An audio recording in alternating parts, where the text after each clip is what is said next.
li sadri wa yassir li amri wahlul 'uqdatam min lisani yafqahu qawli.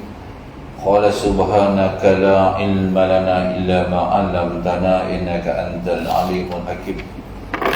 Wa la hawla wa la quwwata illa billahil 'aliyyil 'azim.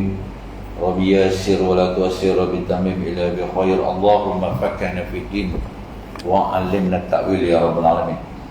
Yang dihormati lagi dimuliakan Al-Fadhil Tuan Pengurusi, Tuan-tuan Imam, Tuan-tuan Ahli Jawatan Kuasa, Fadil Ustaz-Ustaz Muslimin rahimakumullah. Alhamdulillah, semua Alhamdulillah. Pertama-tama dan selamanya marilah kita merapatkan setinggi kesyukuran kehadirat Allah Subhanahu wa ta'ala, kerana dengan limpah kurnia yang tidak terhingganya Allah masih lagi mengurniakan kepada kita kesempatan, peluang dan ruang dapat lagi kita sama-sama setelah mana solat maghrib berjamaah kemudiannya duduk sebentar di dalam majlis ilmu. Moga-moga perkongsian ilmu pada malam ini dapat kita jadikan ia sebagai amal insya-Allah. Malam ini kita sambung balik pengajian kitab yakni Baru Mazid jilid ke-13 dalam satu tajuk yang very simple lah. Sebab apa? Sebab orang Cina ni orang cuti kan. Jadi kita ambil topik-topik yang simple lah. Babul maja'a fi karahiyati syurbi fi aniyatiz zahab wal fiddah. Bab yang telah datang ia pada menyatakan tegah minum di dalam bijana emas dan perak. Tu yang kata Islam tu kan. Dia mengajak kita ni di dalam kehidupan kita sehari-hari, atau bekas minuman pun dia ambil kisah, dia ambil kira dia. Sebab apa? Takut-takut dalam kita menggunakan bekas-bekas minuman itu, yang mana yang daripada emas atau perak. Sebab apa? Tu ada tanda-tanda tu. Tanda-tanda apa? Lambang-lambang status, ataupun lambang-lambang dia panggil kasta, ataupun darjat kan. Tu sebabnya Islam ni dia tak mau macam tu kan. Tu sebab Nabi Muhammad sallallahu alaihi wasallam, kekasih Allah, manusia yang cukup sempurna lah kan. Wa imam macam tu pun kekasih Allah, syurga dah tunggu dah kan. Tapi hidup baginda Rasulullah SAW tu orang yang terlalu merendah diri lah kan tu. Jadi ini bekas-bekas inilah kadang-kadang dia melambangkan status seseorang tu. Jadi Islam ni tak mau bagi dia nampak ada perbezaan dan darjat dalam kehidupan itu. Ketahuilah kiranya ya saudaraku, apa-apa bekas pun daripada emas atau perak haram makan dan minum daripadanya. Tu hukum dia haram tu kan. Pinggan lah, pinggan sudu ke apa ke tu. Tu bekas tu yang tempat kita buang makanan tu haram kan. Tu ada setengah orang tu toilet bowl emas kan. Tu sekali kita cerita kan. Sama ada lelaki ataupun perempuan. Bermula dalil yang menunjukkan yang demikian itu ialah sebagai hadis yang dikeluarkan oleh Abu Isa Tirmizi dengan katanya kan. Katanya apa? An Huzaifah bin Al-Yamani radhiyallahu anhu. Siapa dia Huzaifah ni? Abu Huzaifah ni adalah seorang penyimpan rahsia Rasulullah SAW. Tu Rasulullah SAW melantik Huzaifah ni menyimpan rahsia apa? Rahsia siapa-siapa yang munafik. Tu a list of orang munafik ni ada kepada Huzaifah kan. Itu sebabnya ketika mana wafatnya Rasulullah SAW, Sayyidina Umar ketika menjadi Amirul Mukminin, Sayyidina Umar lantik dia. Jadi setiausaha sulit lah. Dan sekarang ada saja kematian di Madinah itu, Sayyidina Umar akan tanya dia dulu, wahai Huzaifah, apa kamu kata tentang mayat ini? Kalau dia tak boleh ingat, dia buka list tu. Kalau dia kata, ya Amirul Mukminin, ini adalah salah seorang daripada nama yang tercetik dalam senarai orang munafik. Sayyidina Umar tak pergi dah solat kan. Jadi an Huzaifah anna Rasulullah sallallahu alaihi wasallam naha anis syurbi fi aniyatin min al-fiddah waz-zahabi wal lubsil harir wad daiba. Diriwayatkan daripada seorang sahabat bagi Nabi sallallahu alaihi wasallam lagi tempat simpan rahsianya namanya Huzaifah bin Al-Yaman radhiyallahu anhu, bahwasanya Rasulullah SAW bersabda, telah menegah ia daripada minum di dalam bijana-bijana emas dan perak.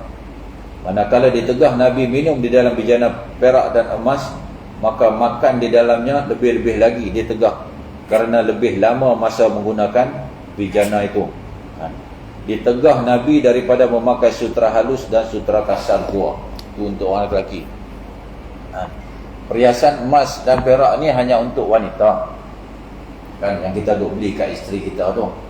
Tapi bukanlah juga dia nak pakai tu sekadar orang kata apa, nak tunjuk kat kawan-kawan dia, kan. Kadang-kadang perempuan ni tentang kita tengok tapi makan nori tu, dia pakai dah baju kurung dia tu labuh, tarik ni, tarik nak ambil lauk aja tunjuk. Sebenarnya bukan nak ambil lauk pun, nak tunjuk gelang tu. Contoh macam tu lah. Bukanlah saya tengok orang cerita, tapi kadang-kadang tengok lah, baru kita boleh cerita. Kan. Jadi tu. Imam wanita pun emas ni adalah perhiasan mereka, tetapi niat tu, dia suami dia beli, dia pun pakai. Dia kata abang cantik dah tentu cantik lah kita beli. Mau kata kita tak cantik lagi, dia kata apa pula, abang yang tak cantik baru beli kat saya, kena pula kita, kan. Mau cantik sajalah, kan. Tu. Jadi niat tu penting. Itu sebabnya Nabi kata apa, kan, dalam sebuah hadis, innamal amalu binniyat. Tu. Buat apa pun kena dengan niat. Pakai tu bukan kerana nak menunjuk-menunjuk, kan. Sekadar perhiasan aku pun ada juga emas, kan. Suami aku pun mampu beli juga, kan. Tu. Tapi janganlah orang tanya, ni tongkoi emas yang nombor berapa ni, kan. Ada 5 tongkoi lagi dia letak kat rumah tu. Tu kacau.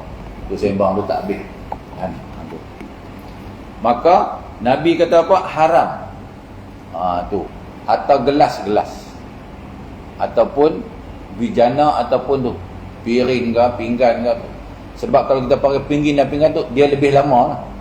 Pinggan kita duk suap tu, kan. Tapi jaranglah kita tengok, kan. Tu. Dia ada jenis pinggan nama Noratake apa. Dia tepi tu sajalah. Dia coated dengan emas. Tu tepi tu. Dia tak apa kot, kan. Tu. Tapi janganlah skoping tu emas, kan. Ni ada kita tengok sebuah pesawat lah, nama Black Hawk. Dulu kita Malaysia pun ada 2 biji. Kita nak jual lah dekat sebuah negara tu, bawa pergi sana. Dia punya Black Hawk lagi canggih pada kita. Dia punya Black Hawk tu, tuas pintu dia tu asal metal saja, semuanya solid gold. Masya Allah. Kalau kita ada naik tu, kikih tu aja lah, kikih pintu je lah. Tu punya kaya, duit datang nak buat ke mana lah. Tu tuas pintu tu, tuas tu bukan Allah, saya cerita lagi, kan. Kaya, kan. Kita tengok kapal terbang dia pun, Allahu Akbar. Jadi dia tak menunjuk, tak menunjuk. Habis. Dan orang lelaki ni, kata Nabi Muhammad SAW, sutra pun tak boleh pakai. Kenapa tuan-tuan? Kenapa? Sebab ini adalah lambang status, lambang keturunan, lambang darjat-darjat ni. Itu sebab banyaknya orang-orang yang dulu zaman-zaman Fir'aun tu lah pakai, kan. Tu. Jadi dia melambangkan satu kemewahan lah, orang berada. Sebab Islam ni tuan-tuan, ni yang kita Islam ni, untuk sah marilah apa pangkat hang, tinggi mana pun pangkat hang. Itu sebab Allah buat, Allah SWT ni, dia mencipta manusia, dia tahu hati budi manusia ni macam mana, manusia fikir macam mana, semua Allah tahu, kan.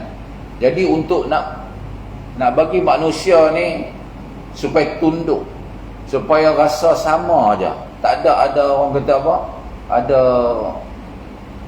mana kata apa, ada darjat dia. Ketika mana solat itu, tak kira lah siapa pun kita ni, siapa pun hang, sujud juga, bubuh juga, kepala ni atas tanah. Nabi Muhammad sallallahu alaihi wasallam, tuan-tuan, dulu Masjid Nabawi ni bukan macam kita ni. Kita ni kalau ikut ni, kan, kapet ni macam ni, mau sujud lama sikit tu, sebab tebal, kan. Sujud tu Allahu Akbar tu, Mau semayang mengkek malam selalulah kan. Nabi dulu dengan para sahabat sujud atas tanah tu. Kita dah macam ni pun gabuh dulu. Kau ada pasal gabuh dulu. Nabi dulu tak gabuh dah. Sujud atas tanah. Kan. Melambangkan apa? Syukurnya, ya Allah, aku ni tak ada apa. Nak menunjukkan kepada Allah SWT, kita mengaku kepada Allah SWT, ya Allah, aku ni tak ada apa.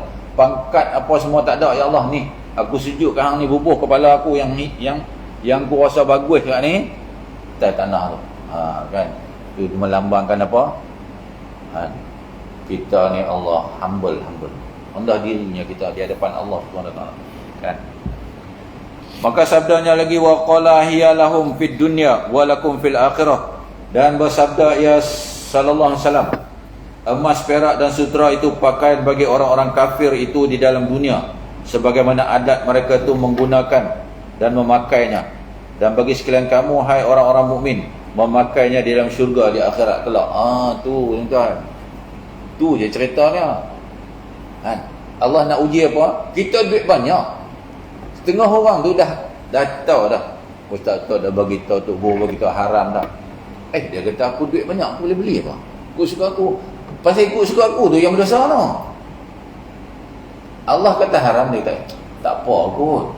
Kadang-kadang dia cari dalil. Dia tanya banyak ustaz, dia tanya ustaz ni kita tak boleh, ustaz ni. Dia tanya tu sebab apa? Dia nak cari ada tak satu ustaz yang kata boleh. Tu. Orang pesen zaman lah ni. Kan? Dia tanya ustaz ni, ustaz kata tak boleh. Dia tanya ustaz tu kata haram. Ada satu ustaz kata boleh je. Dia pakai dalil tu. Tu bahaya kan. Kan? Jadi kata Nabi apa? Bukanlah untuk orang mukmin ni di dunia ni, walaupun Nabi kata apa? Seolah-olah katalah kita ni banyak duit, apa pun kita boleh buat. Kan? Kita tengok Tok Arab tu tuan, Mercedes pun mah. Kan? Tu sport ring dia pun mat. Allah tu saya cerita lah tu, punyalah kaya mengalir elap. Pakai dah dunia. Sebab apa? Allah menjanjikan di akhirat. Allah nak uji apa? Aku bagi hang kaya, hang nak ikut tak? Aku kata haram, hang kata pakai. Tak boleh. Itu yang nama nafsu tu. Itu sebab orang-orang yang masuk neraka ni tuan-tuan, jahat dia apa? Jahat nafsu tu, ikut nafsu. Kan? Boleh aku beli ni. Pilah keluar tu, nanti orang akan tanya hang tak? Sebab apa tuan-tuan? Ada hadis Nabi. Ada satu hadis Nabi, Nabi kata apa? Kita ni manusia ni tidak perlu terkenal. Kita tidak perlu menunjuk-nunjuk, nak bagi orang kenal semua, tak, jangan. Kan? Itu sebab ada hadis yang lain. Kalau orang-orang agama ni menonjolkan diri, bila pergi jumpa pemerintah, tu jalan-jalan nak habis tu. Kan? Itu sebab sahabat-sahabat ni, Masya Allah tuan-tuan. Kan? Tuan-tuan pernah dengar kisah Imam Ibn Hanbal. Kan? Bagaimana satu hari dia mengembara lah, keluar macam tabligh ni lah. Nak singgah lah tidur di masjid. Kan? AJK masjid tu pun tak kenal dia. Dia pun berbuat lambat balik apa. Jadi AJK ni nak tutup pintu dah. Dia tunggulah dia ni. Dah lama sangat dia, AJK ni pun pergi tanya. Ni dalam masjid ni tak boleh nak tidur. Kami tak galakkan orang tidur. Kan? Imam Hanbal pun, tuan-tuan tu yang kata rendah hati tu, dia tak kata pun, dia tanya Syekh, ente tak kenal ke anak siapa? Anak Imam Hanbal tu. Kan? Kan aku hambat kau ke? Dia tak kata macam tu. Allahu Akbar, kan? Sama macam Nabi Muhammad SAW. Nabi tak pernah kata. Tuan-tuan pernah dengar kisah perempuan Yahudi. Walaupun Nabi duk suap dia tu, dia duduk meratus, dia kata, wahai Muhammad, aku ni walaupun aku buta, aku tak boleh dengar nama Muhammad ni, aku tak boleh dengar. Kamu yang suap aku ni pun, aku nak cerita ke hang ni Muhammad punya hal ni macam mana. Padahal dia tak nampak tu, buta. Dia tak tahu yang suap dia ni lah Muhammad sallallahu alaihi wasallam. Nabi pun sadin suap Nabi tuan-tuan. Allahu Akbar. Agak-agak kalau kita macam-macam perkataan keluar tu, hang ni dah lah buta. Allah tu saya cerita lah. Bukan takat buta mata, buta perut pun. Tu kita. Nabi ni suap lah sampai lah berhari-hari, tiap-tiap hari, tiap-tiap selepas subuh. kan? Sehingga wafat Nabi Muhammad SAW. Bila wafat Sayyidina Abu Bakar ni, tanya Siti Aisyah, Nabi, sahabat-sahabat ni akan buat apa yang Nabi buat hari-hari kehidupan sehari-hari Nabi. Tanya, wahai anakku Siti Aisyah, apa yang Rasulullah buat ni pagi-pagi ni selepas solat subuh? Siti Aisyah pun cerita, aku akan menyediakan susu untuk dia satu cawan dan roti Arab. Roti Arab ni biasa. Ada seorang wanita, perempuan Yahudi yang buta tu dekat hujung pasar tu, Rasulullah selalu pergi suapkan makanan. Sayyidina Abu Bakar kata, ni best, dapat pahala. Ikut Rasulullah SAW punya gaya. Elok Sayyidina Abu Bakar suap aja roti yang keras tu, celup dalam susu, suap. Perempuan Yahudi buta tu kata apa? Engkau ni bukan orang yang biasa-biasa dah selalu-selalu tu. Engkau ni siapa? Engkau tahu tak? Kau pernah dengar tak nama Muhammad? Tanya Sayyidina Abu Bakar. Kau pernah dengar tak nama Muhammad? Aku ni walaupun buta tak pernah tengok Muhammad tu, tapi aku benci dia. Aku tak suka dia. Cerita perempuan. Sayyidina Abu Bakar sampai meleleh. Bukan meleleh hidung, meleleh mata. Dengar mengenangkan Nabi Muhammad. Hari-hari duk kena hentam tu. Dia kata, engkau ni bukan orang yang selalu tu duk suap aku tu. Dia kalau suap tu, dia akan koyak roti tu, celup dan susu, dan dia akan masuk dalam mulut dia kata, kemudian dia suap kepada aku. Begitu lembut, lemah lembutnya dia. Tapi engkau ni kasar. Sayyidina Abu Bakar kata, wahai makcik, yang selalu duk suap makcik itulah Muhammad sallallahu alaihi wasallam, Rasulullah, dialah.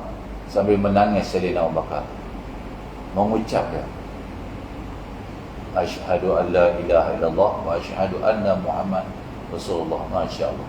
Itu secara berdakwah Nabi Muhammad SAW. Tak paksa pun. Tak ada bagi tahu pun kepada orang tua tu. Ni hantar tak yang suat hang ni aku lah Muhammad tu, yang duk kata tu. Masuk Islam lah bagus. Nabi tak ajar. Dia sendiri, Allah Ta'ala buka cerita begitu. Sama dengan Imam Ahmad ni Hanbal. Kemudian dia pun duduk melewat keluar masjid tu, lalulah seorang pemuda. Pemuda tu tanya, tuan ni nak pergi ke mana? Saya tadi nak tumpang tidur di masjid, kata Imam Ahmad. Tapi dia tegar. Sebab apa? Dia kata masjid ni orang tak boleh tidur. Pemuda ni kata, tuan jom pergi rumah saya tidur. Saya bagi tuan tidur kat rumah saya. Jadi tidur. Sambil sembang tu, Imam Ahmad ni pun tengok budak lelaki ni, budak muda ni, dia kerja dia buat roti. Tapi bukan roti canai lah, roti Arab. Masa tu roti canai tak ada lagi. Kan? Dan ada roti canai sarang burung pula sekarang ni.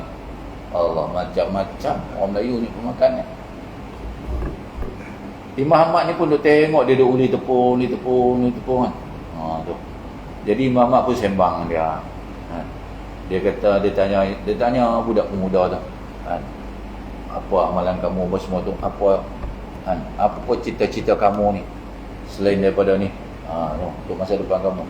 Sebenarnya ya Tuhan, saya ni hari-hari duk doa kepada Allah Subhanahu Wa Taala supaya saya dipertemukan dengan seorang ulama, imam yang nama Imam Ahmad Ibn Hanbal. Saya nak belajar dengan dia. Imam Ahmad pun kata, dia ni. Dia kata, wahai pemuda, akulah Imam Ahmad. Masya Allah. Kan? Allah nak cerita apa tak? Nabi nak cerita apa kat kita? Allah Subhanahu Wa Taala mendengar doa kita tu. Allah hendak kita doa kat dia. Minta tuan-tuan, minta. Tuan-tuan pernah dengar tak kisah yang Nabil Ahmad cerita? Yang kes 10 jemaah kita tu terbang pergi Buenos Aires. Kita punya karkun lah, kita punya jemaah tabligh ni pergi ke Buenos Aires. Pergi ke Buenos Aires. Kemudian sampai di airport situ, sepatutnya ada seorang hamba Allah yang pick up dia. Pick up 10 jemaah Malaysia ni. Tunggu tak sampai. Datang pula satu hamba Allah ni, datang membawa address, alamat dan nama pemuda yang sepatutnya pick up 10 jemaah kita tu. Tetapi Alamat tu berada di mana? Di Lima Peru. Dia orang ni landing di Buenos Aires, Argentina. Peru ni kalau tuan-tuan minat bola, dia pakai jersey yang relang merah tu. Tu Peru tu. Jadi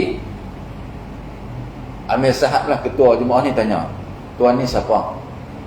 Dia kata, saya yang membawa alamat ni. Orang yang patutnya pick up tuan-tuan ni semua, dia sedang sakit sekarang ni. Dia berada di 700 km daripada tempat ni. Muak haik ni kata. 700 km daripada Johor Bahru ke, boleh kan, naik sikit lah ke Songkla. Tu jauh. Mereka pun lepas dia bagi alamat tu, dia ni pun pergi, hilang pun. Rupanya yang bawa alamat ni seorang Jus, agama Yahudi. Jadi ketua rombongan ni 10 orang ni mengambil satu keputusan, solat hajat pasal minta ke Allah, minta macam mana petunjuk apa semua. Jadi Amir Sahab ni kata apa, kita pergi ke tempat tu, ke alamat ni, pergi lah. 700 km jalannya, ya Allah, saya cerita berbuat sampai di rumah tu, di alamat tu, bagi salam, tak jawab lah sebab dia bukan Islam. Lepas tu keluar satu pasangan, kata masuk lah. Mereka pun masuk dalam rumah. Tanya, betul kau ni nama sekian-sekian ni, alamat ni betul lah? Pasangan tu pun kata betul. Siapa dia ni? Kata pasangan tu, ni orang yang nama dalam ni, dalam bilik, ada dalam bilik, sakit. Masuklah 10 jemaah ni. Bila dia masuk, dia tengok di dinding budak tu, pemuda tu, apa gambar Tuhan semua ada. Gambar Tuhan dalam dunia ni semua ada. Sembah api ke, tangan 10 ke, tangan 11 ke, semua ada kan. Mereka pun start berkomunikasi. Pemuda tu tanya, minta maaf lah. Dia minta pakai sign language juga, tak tahu lah. Ada yang seorang tu jadi ahli bahasa, dia kata minta maaf apa semua, dia tak boleh nak pergi pick up sebab apa, aku ni sakit lama dah. Sebelum hampa sampai sini aku sakit. Dalam masa ni sakit ni lama dah, aku doa kepada Allah Subhanahu Wa Taala, aku nak jumpa Tuhan yang betul-betul satu, Tuhan yang boleh betul-betul kan. Dia kata, aku minta ada jemaah, Allah hantar jemaah datang untuk Islamkan aku. Tuan-tuan, Allah hantar jemaah Malaysia, tuan-tuan, 10 orang jemaah Malaysia untuk syahadahkan dia. Masya Allah. Setiap doa yang Allah kena, kita kena jangan putus doa. Mintalah kepada Allah, mintalah apa-apa yang baik kan. Katalah siapa tak boleh, kalau dalam macam kekangan sekarang ni kan, kita nak kata-kata nak tunggu pergi haji ni, backlog pun banyak kan, minta ke Allah. Betul hak Allah ni kita tak boleh nak fikir. Kalau ikut logik atas-atas memang kita tak fikir lah. Duk ada berapa backlog tu kata haji tu kan. Mana nak tahu tuan, Allah gerakkan hati siapa-siapa orang kaya main. Dia kata, cik tuan bila dah pergi haji lah? Belum. Saya nak sponsor tuan. Tuan, benar boleh berlaku bila-bila jam. Hak Allah ni kan. Best. Memakan dan minum di dalam bijana-bijana emas dan bijana-bijana perak, apa hukumnya? Kata Imam Nawawi rahimahullah dalam syarah Muslim,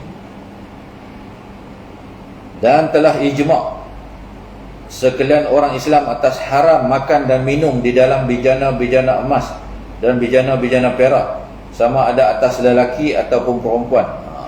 Orang perempuan pun tak boleh pakai bijana ataupun bekas-bekas makanan dan minuman ini daripada emas ataupun perak, wa imam perempuan ataupun lelaki.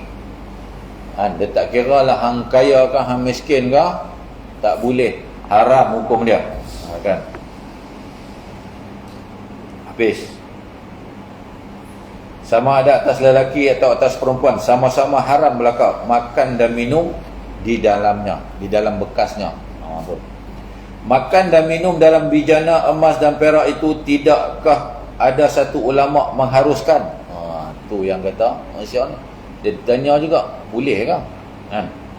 Kata Imam Nawawi rahimahumullah dalam syarah Muslim, tidak ada seorang daripada ulama yang menyalahi hukum seperti di dalam masalah 70 tadi, melainkan barang yang telah dihikayatkan dia oleh ashab kita daripada ulama-ulama Iraq. Kata mereka itu bahwasanya ada satu qaul yang qadim bagi Imam Syafi'i memakruhkan makan minum dalam bijana emas dan perak itu, dan tiada diharamkan, dan telah dihikayat oleh mereka itu daripada Daud Az-Zahiri akan haram minum dalam bijana emas dan perak, dan harus makan dan sekalian macam mahu dipakai bijana emas dan perak tu. Tu kan, katanya setengah ulama Iraq lah kata harus. Memakai bijana emas dan perak, adakah ijma' ulama atas haramnya memakai? Kata Imam Nawawi dalam Syarah Muslim telah berkata, ashab kita tersimpul ijma' atas haram makan dan minum dan sekalian macam pakai bijana emas atau perak itu, melainkan barang yang dihikayatkan daripada Daud Az-Zahiri dan satu qaul Syafi'i pada yang qadim. Maka kedua-dua itu ditolak belaka daripada nas dan ijma'. Panjang lagi cakap Imam Nawawi dan Syarah Muhazzab. Memakai bijana emas dan perak haram itu pada apa-apa. Kata Imam Nawawi dalam Syarah Muslim bahwasanya ijma' telah tersimpul atas haram memakai bijana emas dan bijana perak itu pada makan dan minum dan bersuci, dan haram makan dengan sudu daripada emas ataupun perak. Sudu dengan garpu tak boleh. Sudu ke garpu ke chopstick ke buat daripada emas tak boleh. Tu. Dan berukuk dengan tempat perasapan, tempat berasap. Kemian tu kan ada sekarang ni. Orang tu pakai tu. Yang tu pun tak boleh emas. Dan kencing di dalam bijana daripada emas atau kencing dalam mangkuk emas pun tak boleh. Tu yang toilet bowl emas tu nak buat macam mana? Tu jawab sendiri ya. Tak boleh. Allahu Akbar. Dan setengah daripada bekas celak dan pemalitnya dan bekas rampai-rampaian dan lain-lain daripada semuanya haram belaka. Tak boleh. Yang kita duk pakai tu, yang kita duk kahwin tu, kita pakai temaga. Temaga tu okey lah. Sebab dia tak sebut dah ni. Cuma emas dan perak. Sebab apa tuan-tuan? Dia orang kadang-kadang orang menilai. Dia jadi macam merak, dia jadi macam tu. Sebab apa tuan-tuan? Benda ni dia sombong, takabur, ujub, riak ni dia automatik pun. Kecuali pada kereta-kereta yang kita pakai lah. Kan? Tengok orang pakai Mercedes, BMW apa semua kan. Tu. Tapi BMW pun banyak. Kalau orang yang tahu dia tak pakai kan. BMW ni apa makna dia? Banyak makan wang. Kan? Tu tak pakai.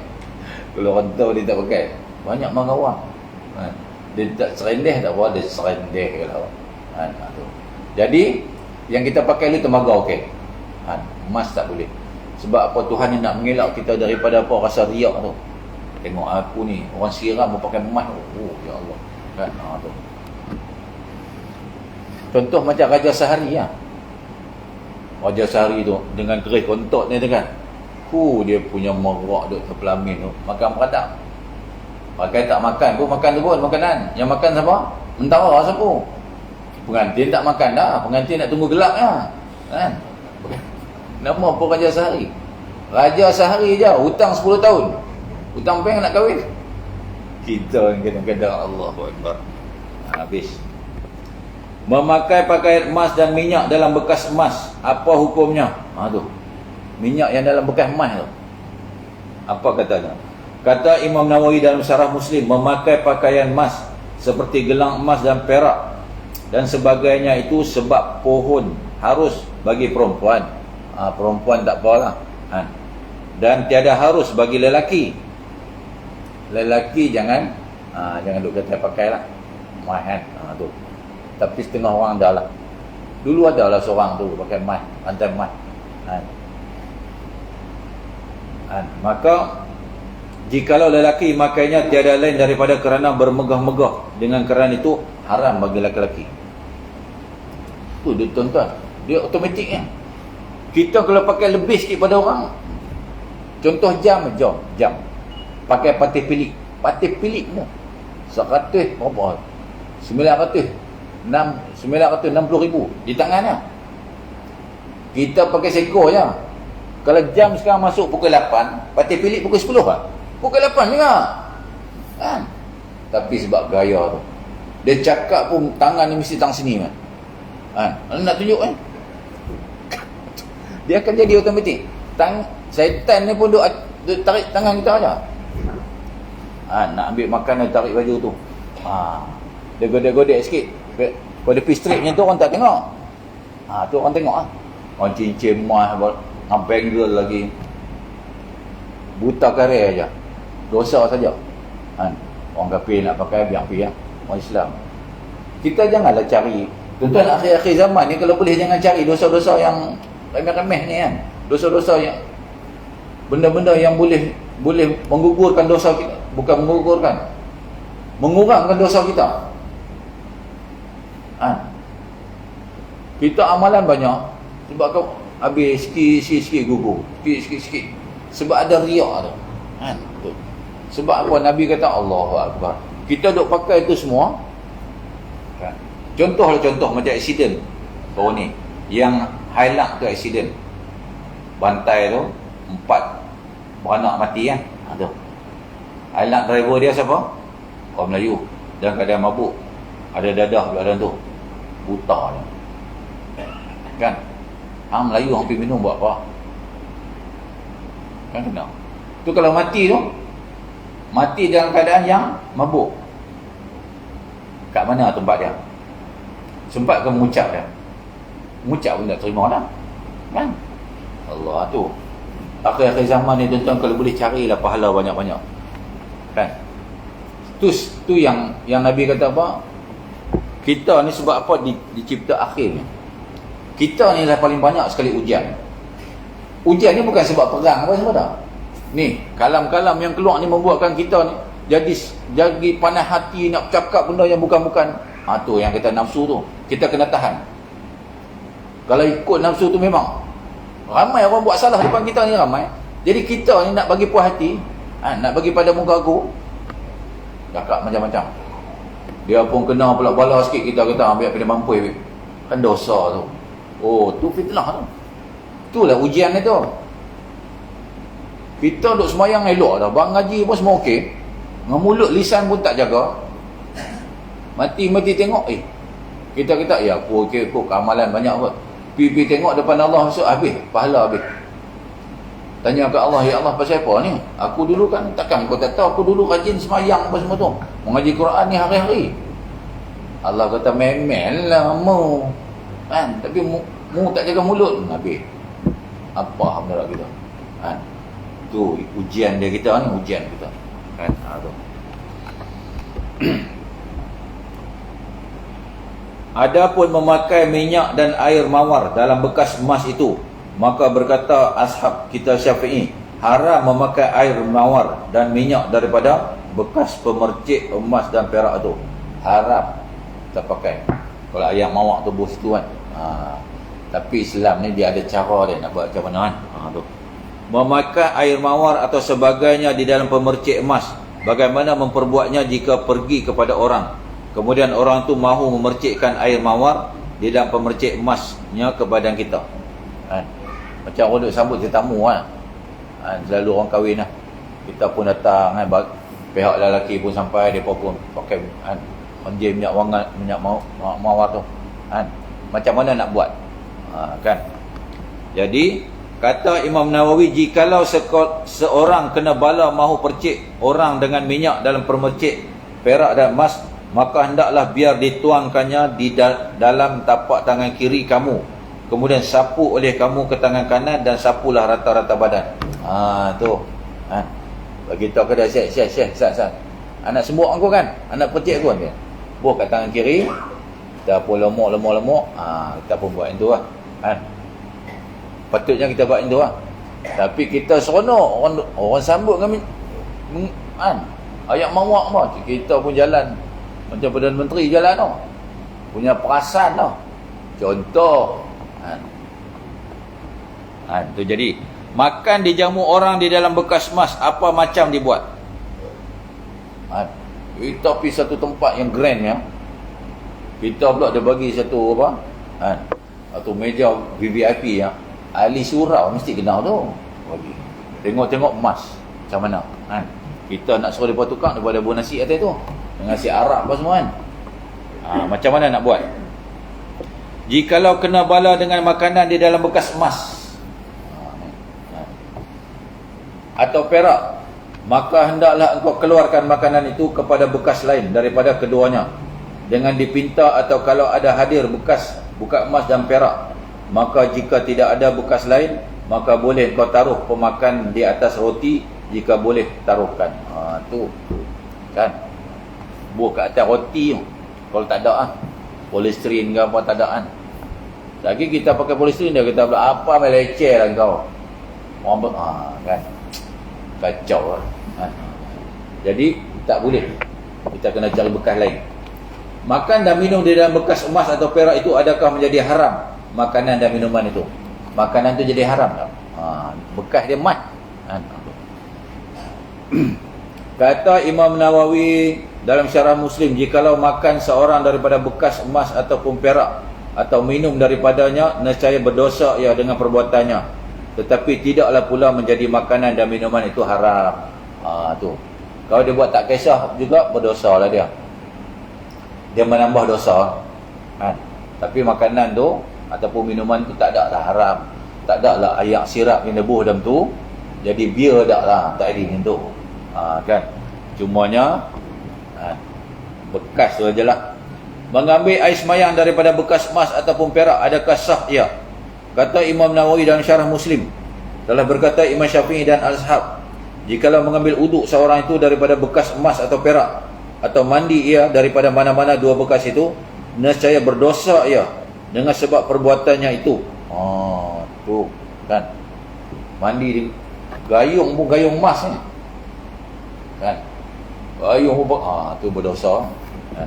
Tu air tu tak ada lah haram apa pun kan. Nescaya berdosa dengan sebab perbuatannya, tetapi sah mengambil air semayang dan mandinya.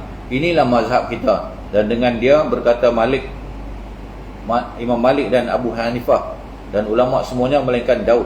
Maka katanya tiada sah, dan yang betulnya sah. Tu katanya, budak kata apa? Tak sah. Tapi imam-imam yang lain, jumhur kata sah ambil air semayang tu. Tu. Memperhiasi kedai-kedai dan rumah dan majlis, adakah harus dengan bijana emas dan perak? Kata Imam Nawawi di dalam Syarah Muslim, telah berkata ashab kita Syafi'i, dan haram memperhiasi kedai-kedai dan rumah-rumah dan majlis-majlis itu dengan bijana emas dan perak. Inilah yang betulnya, dan telah mengharuskan dia oleh setengah ashab kita. Kata mereka itu iaitu salah. Dalam lemari kita emas bertongkoi-tongkoi sekarang kan pakai tu apa kau dipanggil, tu tak boleh cukup ada pada isteri kita dah simpan dalam gerobok tu dah kan. Jangan dipamerkan, jadi pameran pula rumah kita kan. Sebab apa? Itu sebab Nabi Muhammad SAW adab nak masuk rumah orang. Nabi kira mana pergi rumah sahabat siapa pun, Nabi bagi salam, Nabi akan duduk ni pintu, Nabi tak duduk berdepan dengan pintu, Nabi duduk sebelah sini kan. Macam tu lah, tu pintu, Nabi akan bagi salam, Assalamualaikum, jadi orang tu pun keluar tu. Sebab apa? Adab dia. Kalau kita duduk berdepan dengan pintu kan, kita bagi salam, orang tu pun buka pintu, tak tahu orang dalam rumah tu tengah pakai kemban ke apa ke. Tu satu kan. Bila dia buka pintu tu, view kita ni luas, kita nampak semua yang ada dalam rumah dia. Sedangkan Islam tak bagi kita duduk dalam rumah tu tengok. Mata ni melewak tak boleh, mata ni jadi liak. Islam jaga sampai macam tu. Kita ni kadang-kadang, bukan kita lah, kita ni okey lah, orang lain kita okey. Dan masuk dalam rumah dia tengok, itu perabot ni, perabot tu. Siap tanya ni bukan perabot jati ke ni? Tanya. Rumah I pun ada juga jati, adalah 3-4. Nak lawan dia tu satu set lah. Kan. Jadi kita pun setakat tu dulu. Kita akan sambung kemudian insya-Allah. Sekadar tu dulu yang dapat kita kongsi, insya-Allah. Panjang umur, murah rezeki, bertemu kita sekali lagi. Kita sudahi dengan tasbih kafarah dan surah subhanallahi wa bihamdika. Asyhadu an la ilaha illa anta, astaghfiruka wa atubu ilaik. Bismillahirrahmanirrahim. Wa la ilaha illa anta, astaghfiruka wa atubu ilaik. A'udzubillahi minasyaitonir rajim. Bismillahirrahmanirrahim. Alhamdulillahirabbil alamin wal aqibatu lil muttaqin wa la udwana illa 'alal zalimin wassalatu wassalamu ala asyrofil anbiya'i wal mursalin wa ala alihi washabbihi ajmain. Allahumma shalli ala sayyidina Muhammad. Ya Allah, ampunkanlah dosa kami, dosa kedua ibu bapa kami, dosa seluruh kaum muslimin dan muslimat. Ya Allah, dosa pasangan-pasangan kami dan anak-anak cucu kami. Ya Allah, ya Allah, hindar dan jauhilah kami daripada wabak sedang melanda kami. Ya Allah, ya Allah, andainya kami matikanlah kami dan kalimah la ilaha illallah dan masukkanlah syurga-Mu ya Allah tanpa hisab. Ya Allah, Rabbana atina fid dunya hasanah wa fil akhirati hasanah wa qina adzabannar. Wa sallallahu ala sayyidina Muhammad wa ala alihi wa sahbihi wa sallam. Walhamdulillahirabbil alamin. Taqabbalallahu minkum.